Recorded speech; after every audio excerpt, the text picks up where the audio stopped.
what areas do you feel that they should have some kind of control, and how should they police that? Well, I think that basically where you've got a situation where you cannot have proper competition, for example, you only have one pipe into your house for gas, one pipe for water, one lot of cabling for electricity.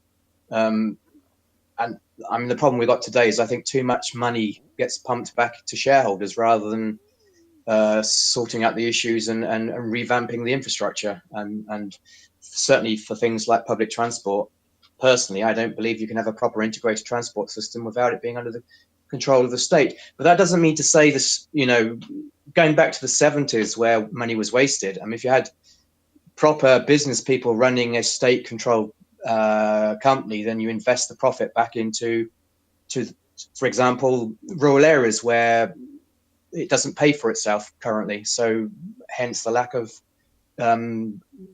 buses and trains in the countryside. Well, when we were kids, I remember that every 15 minutes there used to be a bus going through from Bedford to Northampton through Yardley, and also then one going the other way. But I think more recently you probably find that there is no buses necessarily going through there. I'm not too sure, but you definitely did see a big change when everything got privatised. I think a lot of private companies realised that the smaller rural routes weren't profitable, so they basically canned them or made them less frequent, and that's a consequence of privately owned transport systems. And what about the national health? What about the national health? Do you think that should be privatised, or should that be kept in the public domain?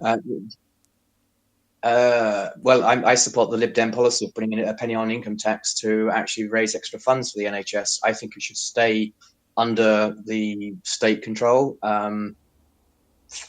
Health should be free at the point of contact, the point of need, and going down an American model where somebody gets presented with a check or a bill for thousands of dollars because they've had some treatment. I just think that's unfair and wrong. We all pay into the health system. I mean, the healthcare isn't free. We pay into it, and we pay through national insurance and taxes. I think people would be upset if the NHS moved further into the private sector.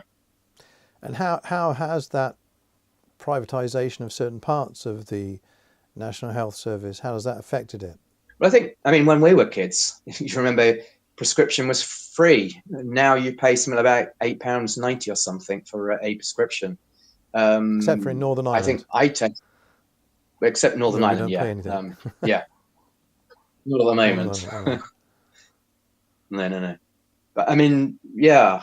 I mean, I'm no expert on the NHS, but I mean, I believe that the NHS does a magnificent job. I think it's heavily influenced by the politicians of the day, and quite often, depending on what colour the political party is in power, depends on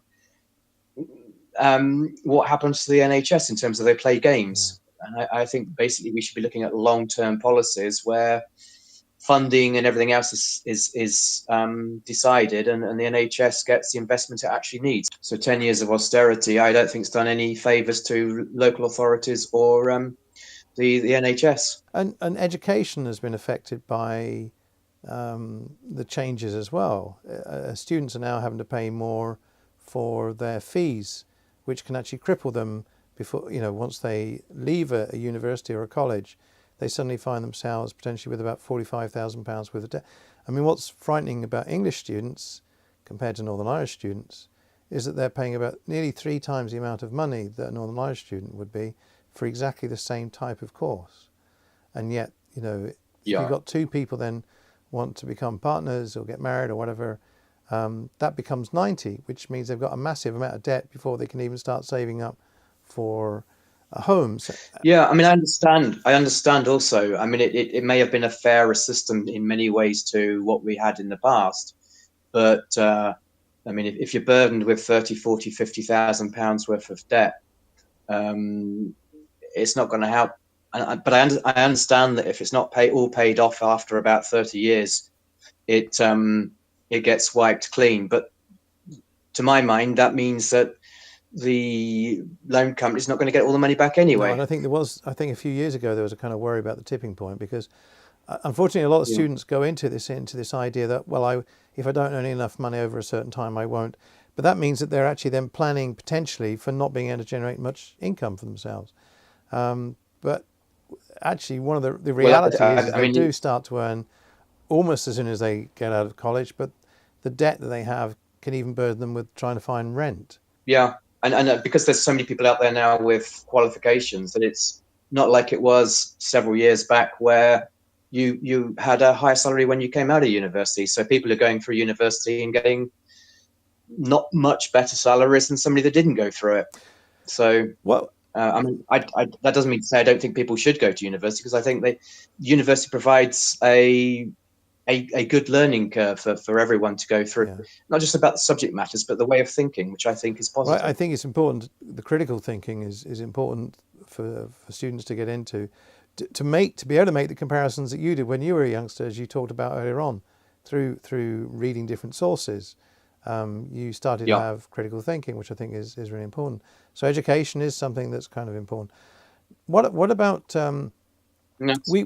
we're literally a year away from Brexit, and I live on the border between Northern Ireland and Southern Ireland, and that's going to have a massive impact, because they're already talking about which areas are going to be setting up as part of the border control in some form. We have a lovely little TV show called Borders of Control about, which is a comedy, but at the same time, I'm sure there's some very stinging points coming out of that we will be affected here. And one of the worries is that the Anglo-Irish Agreement will break down, and we could end up being back where we were 20 years ago. So that impact will be greater here in Northern Ireland than it will be for the rest of the UK. But how do you feel? What's your reading of what is going on in the UK at the moment? How do people feel about Brexit? Is it positive or negative?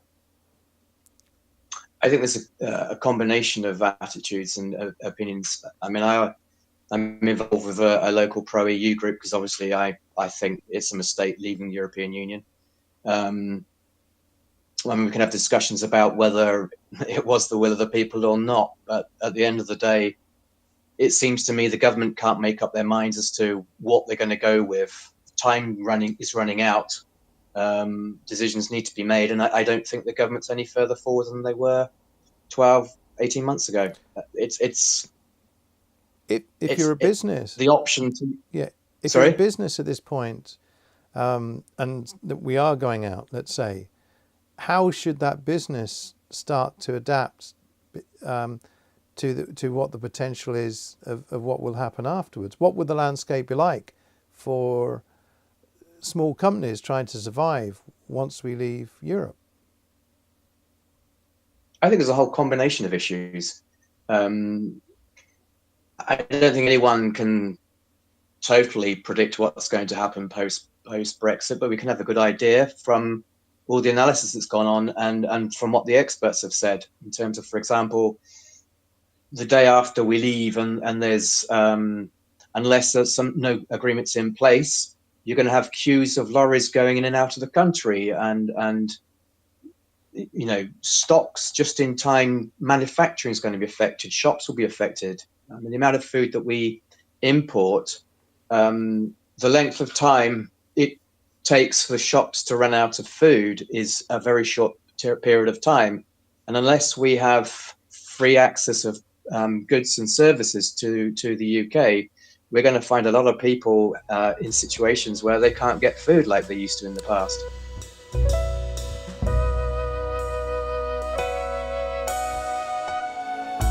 We have more on the way, so please subscribe to this channel and check out the link below if you'd consider becoming a patron to help us keep making more content.